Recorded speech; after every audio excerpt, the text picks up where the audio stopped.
가장 큰 찬양일 수 있는 거고, 때로는 암담하기도 어렵기도 하지만 그 져야만 승리하게 하신 주님의 영광을 바라보는 거예요. 우리 찬양 다시 한 번 더 우리 마음 열고 같이 한번 찬양해요.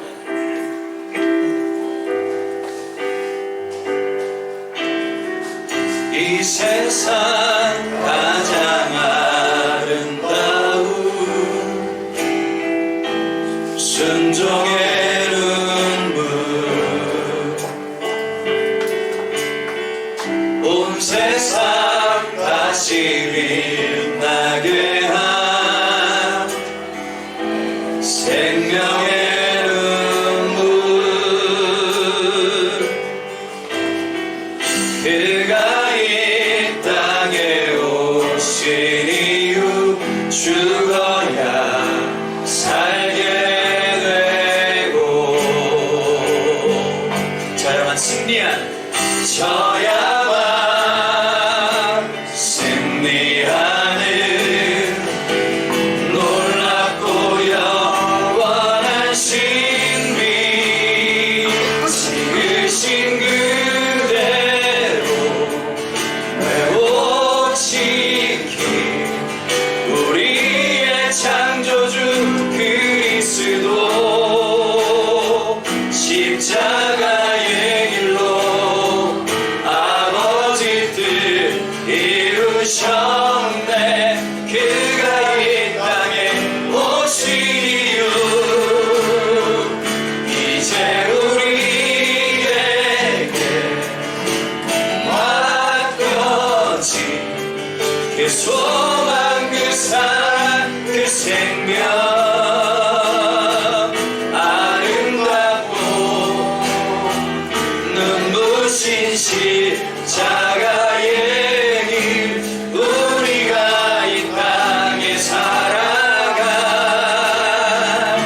이루치신 그대로, 지으신 그대로 회복시킨 우리의 창조주 그리스도, 십자가의 길로 아버지 뜻 이루셨네. 그가 이 땅에 오신 이유, 이제 우리에게 맡겨진 그 소망, 그 사랑, 그 생명, 아름답고 눈부신 십자가의 길, 우리가 이 땅에 살아간 이유.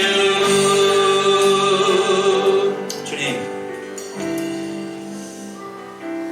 늘 우리의 한계를 만나고 참 잘 살고 싶은데, 누군가처럼 신화적인 존재가 되고 싶은데, 실상 늘 마주하는 건 우리의 한계이고 좌절임을 하나님 앞에 고백합니다. 어디로 가야 될지, 어떻게 나 자신을 다시 한 번 더 달려가게 만들 수 있을지 참 고민이 많습니다. 하나님의 순간마다 우리 가운데 오신 그 십자가의 비밀을 늘 품을 수 있도록 축복해 주십시오. 주님, 이 땅에 모든 영광 누리러 오신 것이 아니라 그 지옥의 십자가를 지기 위해서 오셨습니다. 그리고 하나님 나라는 강자가 승리하는 것이 아니라 연약한 자의 그 신음소리를 통해서 하나님 나라의 영광이 드러난다는 것을 보여주셨습니다. 하나님, 오늘 이 예배에 우리의 눈물과 우리의 한계와 우리의 연약함을 연락해 주시옵소서. 주님께 올려드리는 작은 예물 하나, 우리 겨자씨 하늘 만한 그 작은 믿음 하나, 주님이 연락하시고 주님이 함께 하시는 은혜를 누리게 하여 주시옵소서. 그래서 하나님, 하늘의 위로가 우리의 일상 가운데 함께하는 것을 누리고 나누고 함께할 수 있도록 축복해 주옵소서. 감사드리며 주 예수 그리스도 이름으로 기도합니다. 아멘. 자, 우리 하나님 말씀 같이 보실까요? 하나님 말씀은 고린도전서 16장입니다. 고린도전서 16장 13절부터입니다.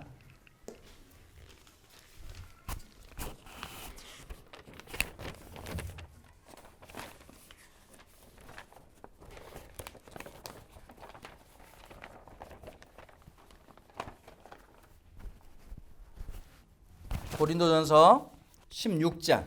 네. 16장인데요. 13절은 제가 13절은 조금 번역에 오해의 소지가 있어 가지고요. 세 번역으로 읽어 드리겠습니다. 16장 13절은 제가 읽고 여러분들은 14절은 여러분들이 읽으시고 20절까지 읽습니다. 무슨 말인지 아시겠죠? 예, 고린도전서 16장 13절에서 20절. 제가 13절은 세 번역으로 읽습니다. 14절은 그대로 읽으시면 돼요. 깨어 있으십시오. 믿음에 굳게 서 있으십시오. 용감하십시오. 힘을 내십시오. 형제들아, 스데바나의 집 곧 아가야의 첫 열매요. 또 성도 섬기기로 작정한 줄을 너희가 아는지라. 내가 너희를 권하노니 수고하는 모든 사람에게 순종하라. 내가 스데바나와 부드나도와 아가이고 가 온 것을 기뻐하노니 그들이 너희의 부족한 것을 채웠음이라.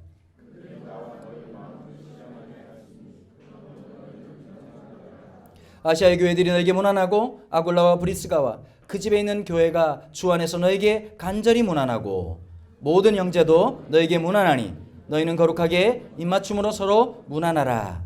아멘. 오늘 이 고린도전서, 물론 고린도 후서도 있는데요, 두 개의 편지로 이루어졌던 이 고린도 교회를 향한 편지의 첫 번째 편지의 마지막 인사말입니다. 그런데 여러분, 우리 개정기억에 보면요, 13절에 깨어 믿음에 굳게 서라, 남자답게 강건하라 라고 하는 말을 제가 세 번역으로 읽었던 이유는 이 남자답게 라고 하는 것, 지금도 굉장히 많은 논란이 있는데요. 어떤 게 있느냐면 우리가 성경을 볼 때 이해해야 될 게 하나 있습니다.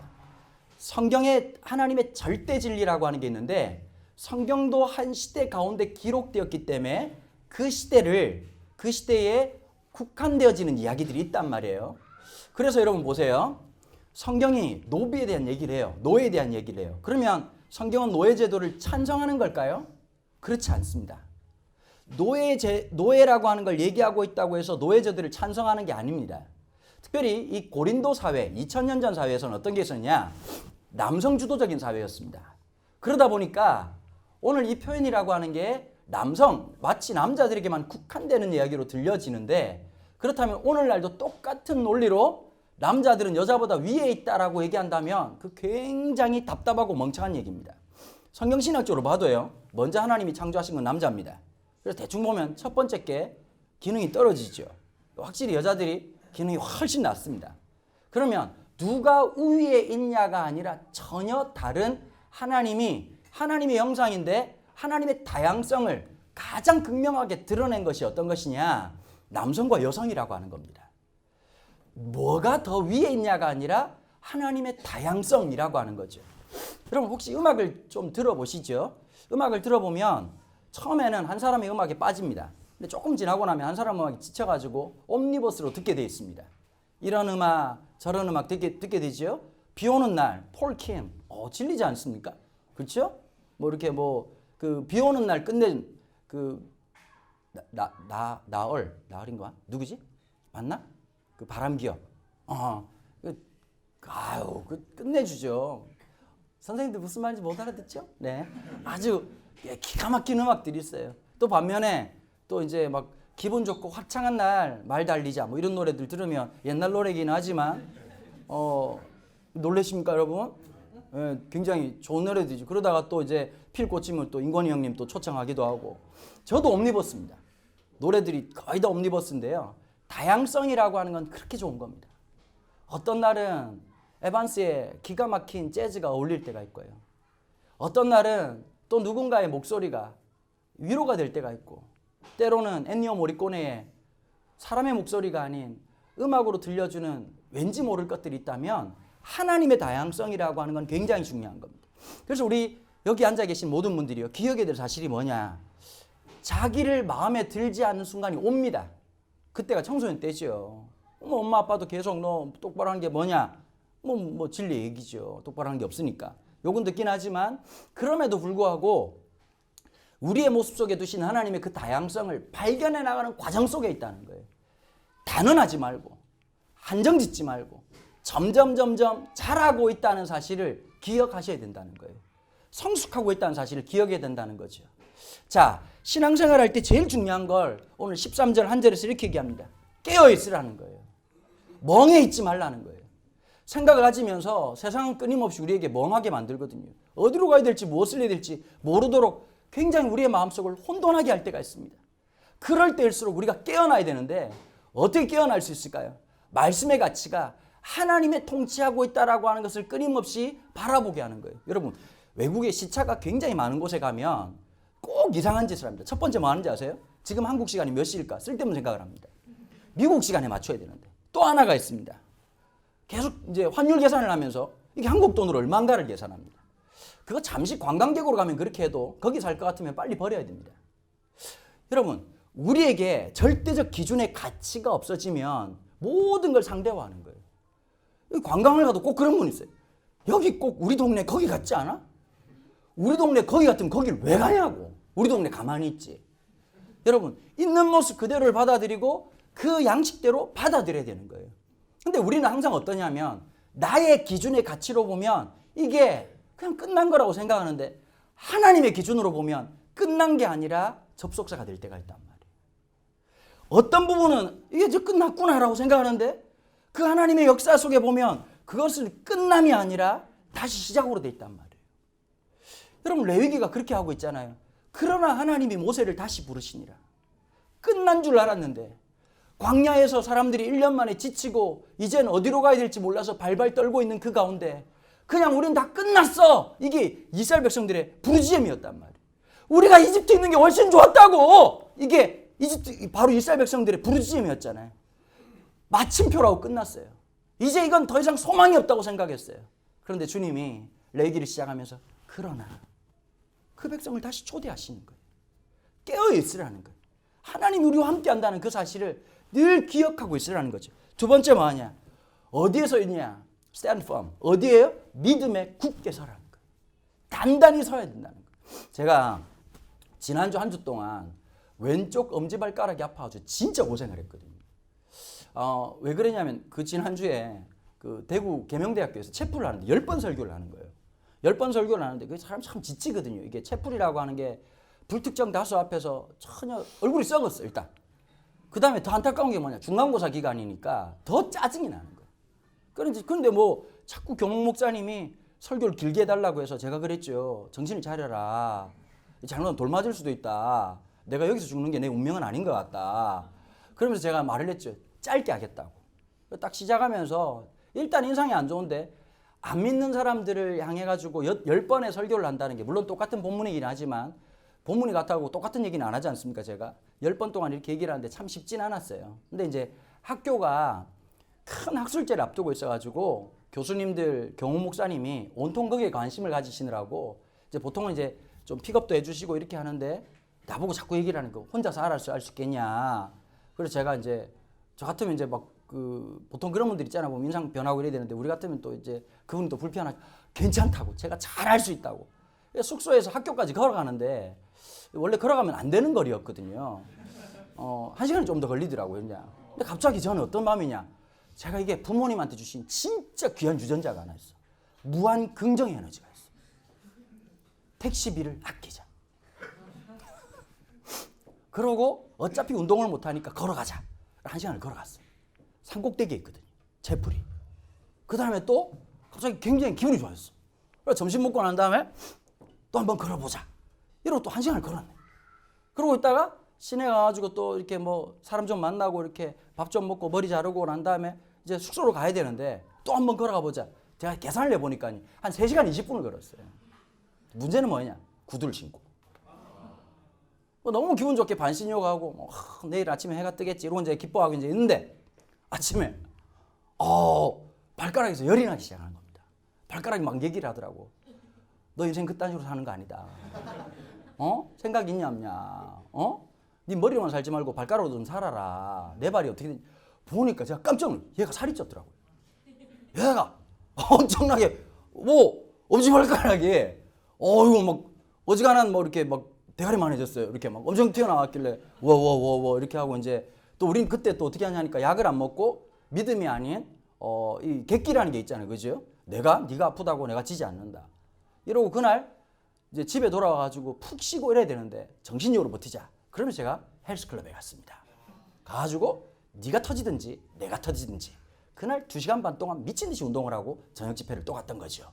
그랬더니 그 다음날 얘가 말을 하지 않더라고요. 너무 마음이 상했던 거죠. 엄지발가락이. 그리고 그 다음날 네가 그런다고 난 지치지 않아. 그리고 또 운동을 하러 갔죠. 근데 보니까 이게 너무 아파가지고요. 엄지발가락만 부은 게 아니라 발이 퉁퉁 붓고 종아리가 부어가지고 바지가 터질 판인 거예요. 그 아내가 정말 조성스럽고 차밖에 생각 안 하는 아내가 대하에 찬물을 떠가지고 정말 손수 마사지를 해주겠다고 하는 걸 제가 뿌리치고 내가 하겠다고 그래가지고 이제 발 담그고 이렇게 했는데 아들 녀석이 그래도 아들이 그때는 참 위로가 됩니다. 병원 가라고 이렇게 얘기를 해주더라고요. 병원 가라고. 근데 진짜 애매한 거예요.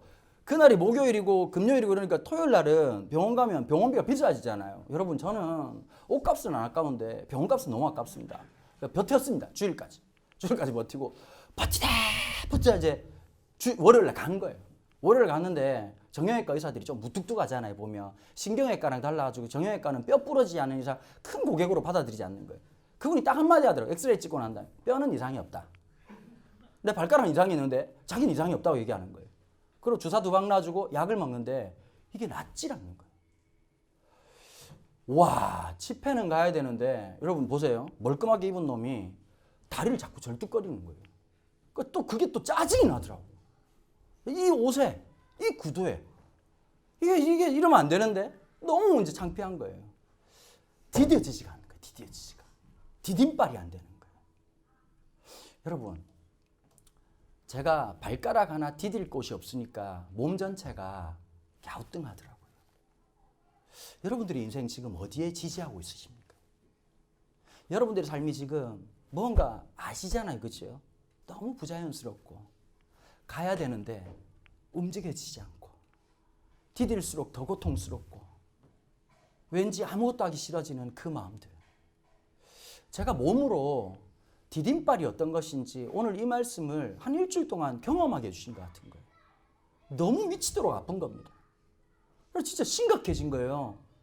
여러분 제가 수요일부터 제주도에서 2박 3일 동안 부흥회가 있었거든요. 1년에 일주일 정도가 제주공항에 딱 내려서 어떤 분 글에 그런 얘기가 있답니다. 제주도 공항에 딱 내려서 한라산이 보이는 날이 일주일이 안 된답니다. 제가 어떤 사람입니까? 수요일 날 주께서 한라산을 여셨죠. 그럼 뭐합니까? 다리가 아픈 걸. 자꾸 얘기를 하는 거예요. 갑자기 목사님 우리 상군부리 갈까요? 지금 다리가 아작이 났는데 어딜 데려가려고 자꾸 개 끌고 다니시고 다리를 가리길래 괜찮다고. 저는 혼자 있는 걸 너무 좋아하고 지금 정말 혼자 있고 싶다고. 너무 힘든 거예요. 거기다 또 찬양하는 분이 일어나서 다리가 아파 죽겠는데 지금 찬양하면서 막 다리가 부어 디딤발이 힘드니까요. 만사가 힘들어지는 거예요. 믿음이라고 하는 디딤발. 하나님이 나와 함께 한다는 그 생각이 있을 때 그게 환경에 따라서 움직이는 게 아니더라고요.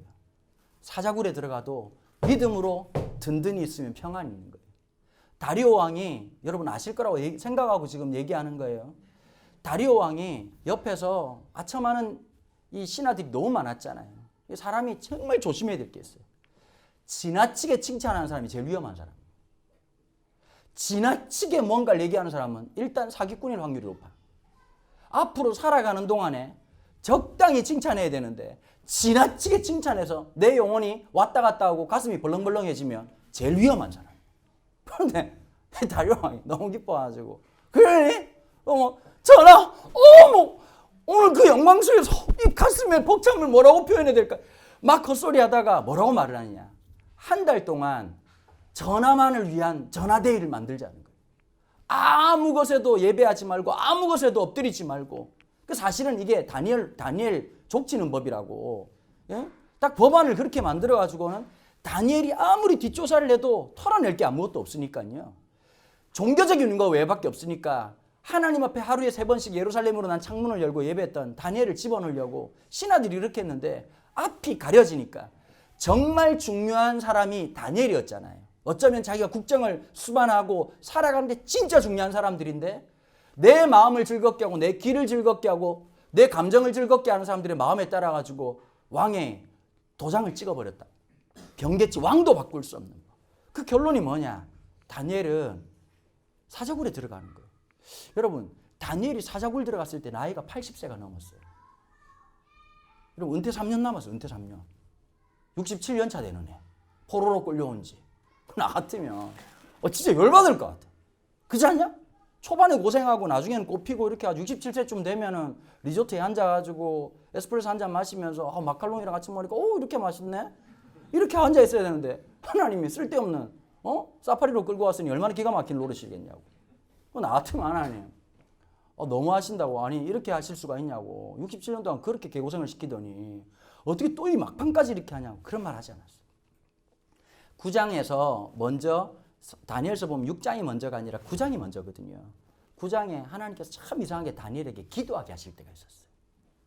작정을 하고 기도한 거예요. 21일 동안. 제가 예전에 그 한 교회에서 하는 다니엘 기도회라고 하는 그런 기도회가 있었습니다. 그래서 저는 이제 집회를 가면 그 교회 컨셉이 어떤 건지를 쭉 보거든요. 다니엘 기도회인데 다니엘을 아무도 설교를 안 하더라고요. 그래서 내가 득템이다. 내가 해야 되겠다.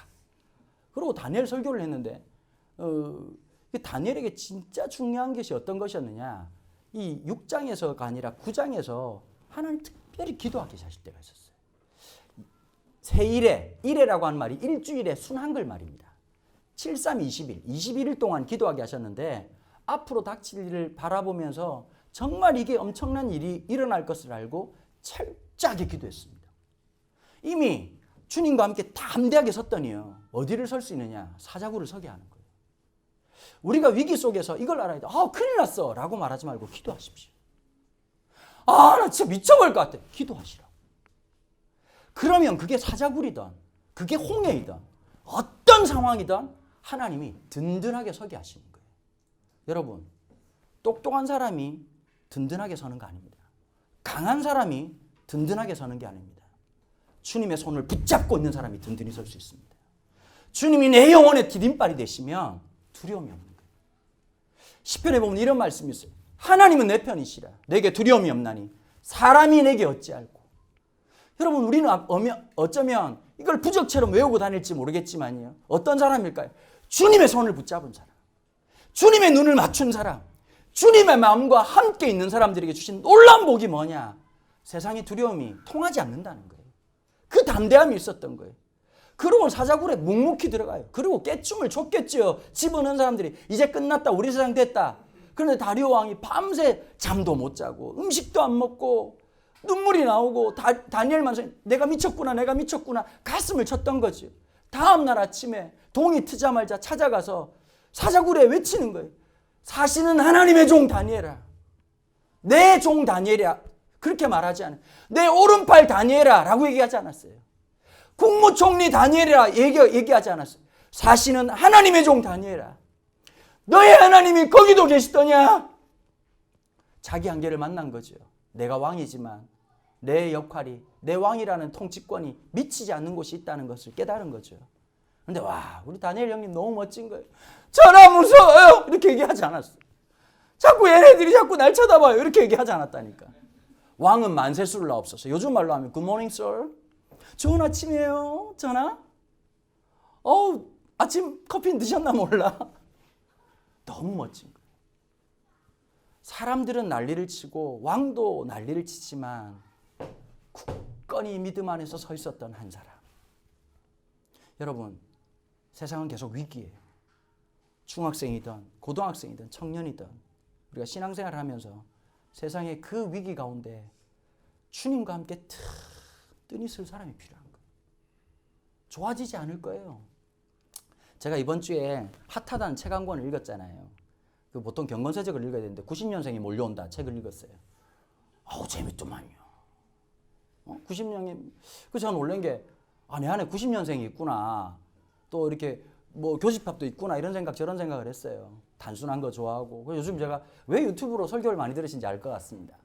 90년생에 딱 맞춰진 설교를 할 수 있는 대한민국 유일한 목사, 죄송합니다. 너무 좋아하시더라고요. 유튜브에서 한 번씩 이렇게 인사해주고 그러면 화면 보면서 막 인사를 하신대요. 목사님 감사해요. 이렇게 인사하신다는 거예요. 여러분 힘내세요. 네.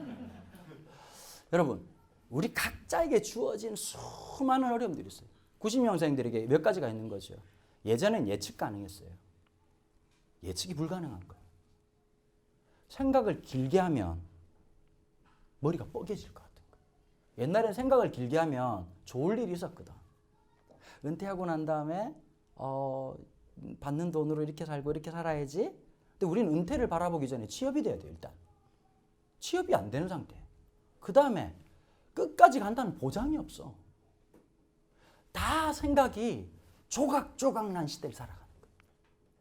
누군가가 이 조각난 생각들, 조각난 우리의 미래를 좀 누군가가 붙잡아줬으면 이라고 하는 생각이 있는 거예요. 말도 줄임말 쓰고 뭐든지 생각이 쪼개질 수밖에 없는 이런 시대에 충분히 이해돼요. 여러분, 이스라엘 백성들의 삶도 똑같지 않습니까? 광야의 생활, 노예의 생활, 언제 어떻게 될지 모르는 바람잘 날이 없는 그 한 시대를 살아가면서 하나님의 사람들은 예측 가능한 미래가 있었기 때문에 평안이 있었던 것이 아니라 내 삶의 진정한 내일의 주인 되신 주님을 붙잡았기 때문에 그 조각조각난 인생 속에서도 내니 두려워 말라 하시는 주님과 함께 담대할 수 있었던 게지요. 또 이렇게 얘기하고 있습니다. 용감하십시오. Be brave. 여러분 좀 호연지기를 가지세요. 쫄지 말고 위기가 올 때 야, 뭐 죽기밖에 더 하겠어? 이런 정신이 좀 필요한 거예요. 여러분 말하는 대로 죽었으면 우린 지금 귀신이 돼도 몇 번 돼야 돼요. 뭐만 하면 죽었어. 이제 뭐 끝장났어. 아빠한테 죽었어. 아빠가 여러분 그 사이코패스가 아니에요. 잠시 화가 나는 거지. 그렇게 계속 너네들도 나중에 아빠 되고 엄마 되면 그때 알게 될 거야. 아, 우리 아버지는 자비의 왕이었구나. 그때 사실은 십자가 못 박아야 되는데 나를 못 박지 않은 그분은 정말 자비의 왕이었구나. 이 방송을 보고 계신 강승상 씨 감사합니다. 당신이 날 죽이지 않았어요. 어떤 교인들이 저희 아버지한테 찾아가가지고 요새 목사님 아들 막 유튜브 방송하고 막 하던데요. 그러더니 한 분이 또 이랬대요. 그런데 자꾸 막 목사님 아버지 얘기를 많이 하면서 욕을 많이 하시던데요. 우리 아버지가 호연지기야. 괜찮다. 내 아들이 내 욕을 해서 먹고 산다면.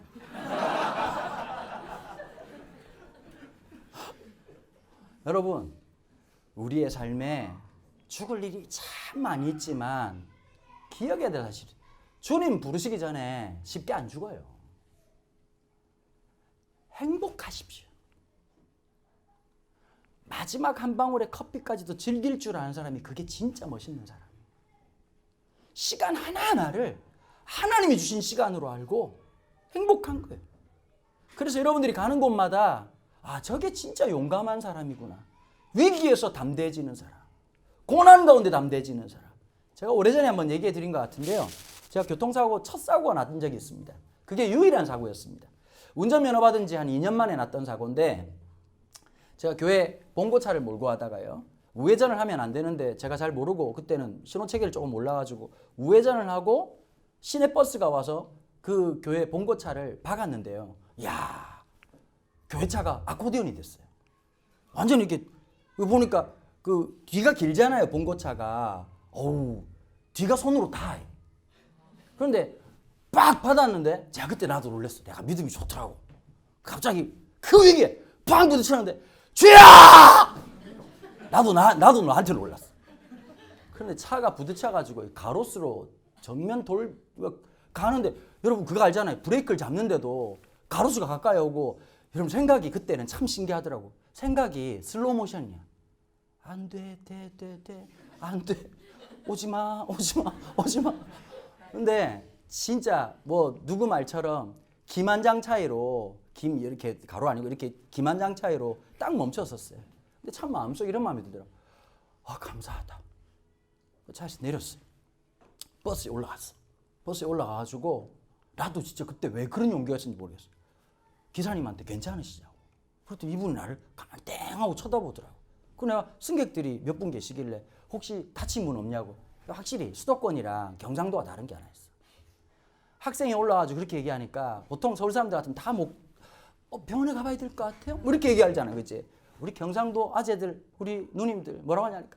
개안심다, 뭐, 괜찮아요. 우리는 아무도 컴플레인 거는 사람이 없었어. 그런데 보니까 버스 앞 유리가 다 나가고 앞장이 이렇게 있는데 제가 그 의사, 기사님이 그러더라고요.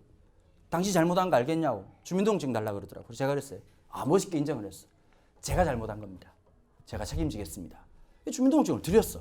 드렸는데 갑자기 가만히 쳐다보더니 나 얼굴 보더니 강씨네? 패밀리를 만난 거입니다. 그러더니 보니 무슨 파요? 이러더라고. 언일공파가 있고 의사공파가 있는데 솔직히 헷갈렸습니다. 순간적으로. 둘 중에 하나 아니겠습니까? 언일공파 이랬더니 파가 같네. 그러더니 갑자기 이분이 굉장한 연대감을 갖더니 학생 걱정하지 말라고. 이 버스 이렇게 돼도 내가 아는 공장이 있는데 간단하게 정리하자고. 그러고 와가지고 보통은 돈을 많이 받잖아요. 이렇게 자기 뭐 치료비도 왔는데 그 당시에 딱 20만 원 받고 끝났어. 알아서 하겠다고.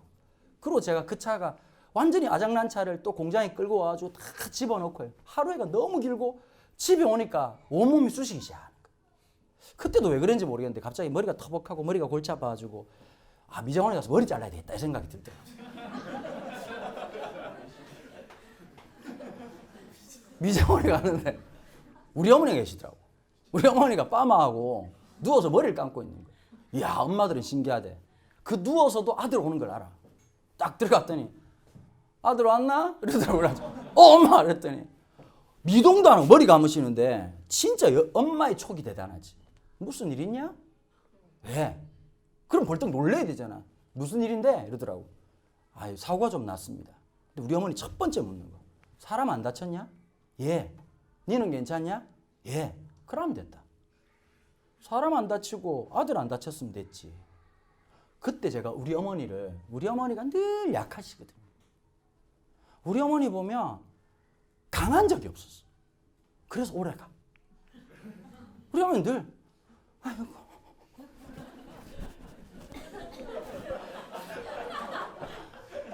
내가 아들이 왔는데 밥을 옳게 못 차리고 상다리가 부러질 것 같아. 먹을 게 없지. 상다리가 부러질 것 같은데 엄마가 이제 나이가 들어가지고 그 컨셉으로 신실하게 49년 오셨습니다. 내가 만났던 어머니는 초지일관 늘 약하시고요. 교인들이 어려운 일 당하면 혼자 울고 막 그냥 막 마음 다칠까. 근데 우리 어머니가 큰일이 생기면 해병대 출신인 우리 아버지는 발발 떠는데 우리 어머니가 오히려 담대해지시는 거예요. 그때 딱 누워가지고 내 아들 안 다치고 사람들 안 다쳤으면 됐지. 돈이야 있다가도 없는 거 아이가. 근데 어머니가 태산처럼 보이는 거예요. 근데 느낀 게 하나 있어요. 믿음이라고 하는 게 그렇게 만드는 거예요.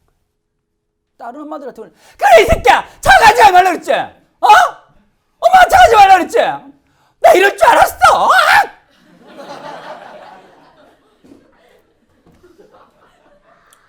나 너무 열심히 한다. 그렇지 않니?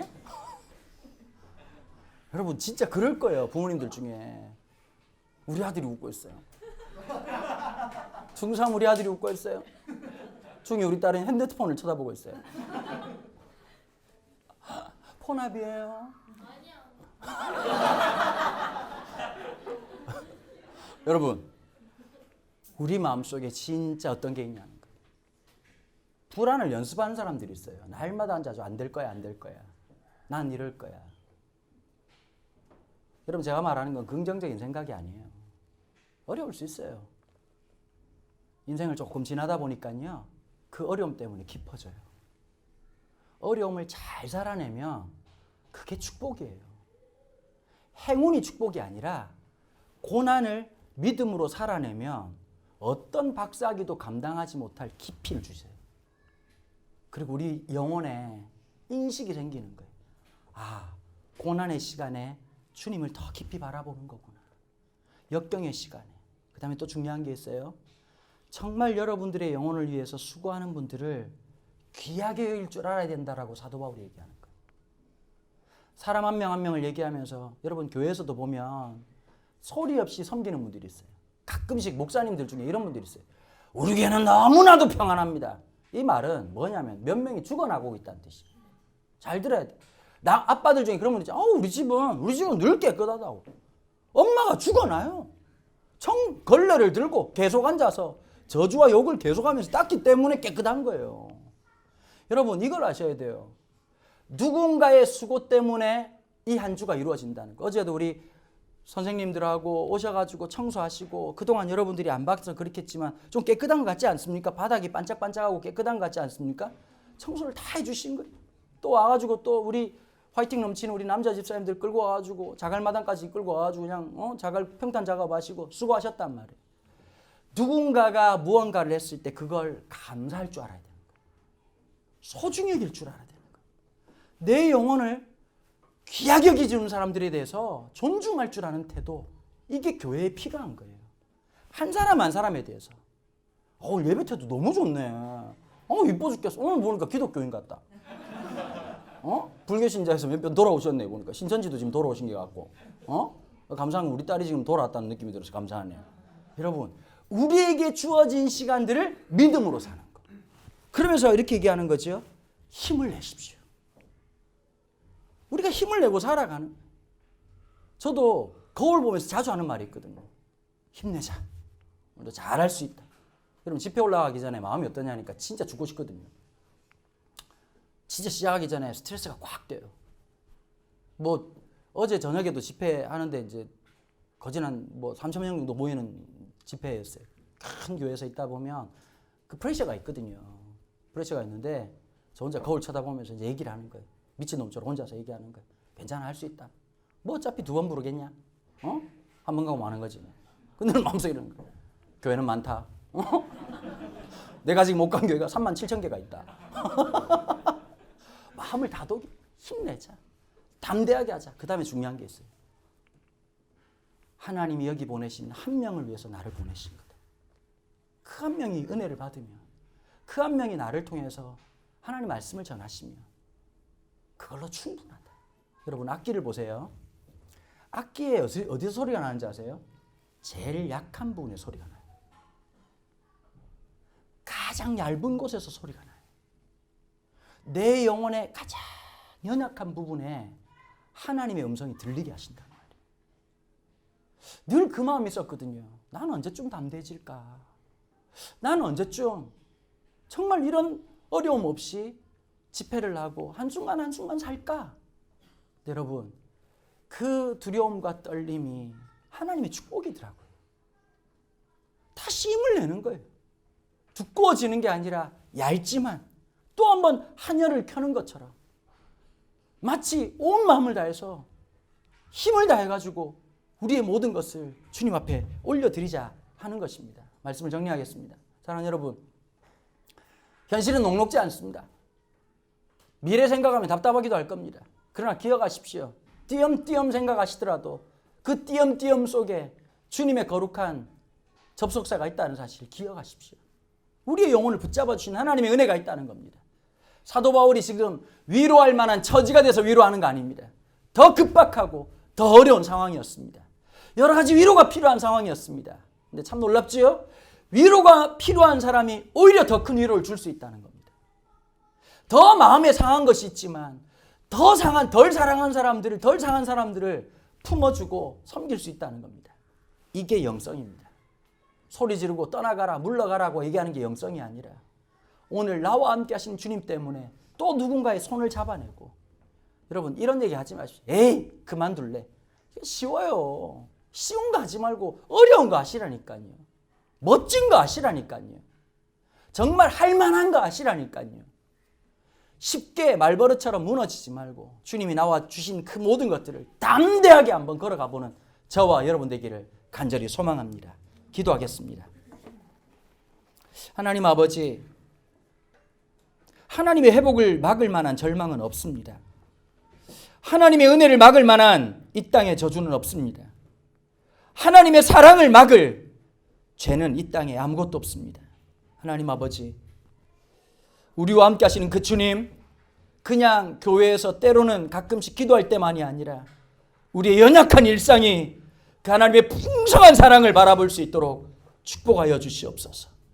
오늘 내 삶의 디딤돌 되신 아버지 하나님, 내 연약한 무릎이, 내 연약한 발목이 주님으로 힘을 얻게 도와주시고, 오늘 우리의 연약한 이 믿음이 또 많은 사람들을 위로하고 격려하고 세워내는 놀라운 이적이 있도록 축복하여 주시옵소서.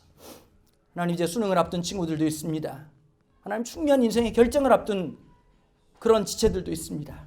하나님, 함께하여 주셔서 그냥 그때 열심히 할 걸 후회하기보다 남아있는 시간에 내가 할 수 있는 최선의 길을 묵묵히 걸을 수 있도록 축복하여 주시옵소서. 불안을 연습하는 친구들, 안 될 것을 날마다 되새기고 있는 친구들, 그 생각과 단절하게 하시고, 그래서 오늘 작지만 보잘것없지만 나의 최선을 하나님 앞에 올려드리는 사랑하는 우리 지체 될 수 있도록 역사하여 주시옵소서. 주 예수 그리스도의 은혜와 하나님 아버지 원하신 사랑과 성령의 교통하심이 오늘도 우리와 함께 하신 하나님, 두려워하지 말라고 말씀하시고 담대하라고 말씀하시고 내 연약한 손을 붙드시는 주님과 함께 나아가기로 결정하는 주의 백성들 머리 위에 지금부터 영원토록 함께 계시기를 축원하옵나이다. 아멘.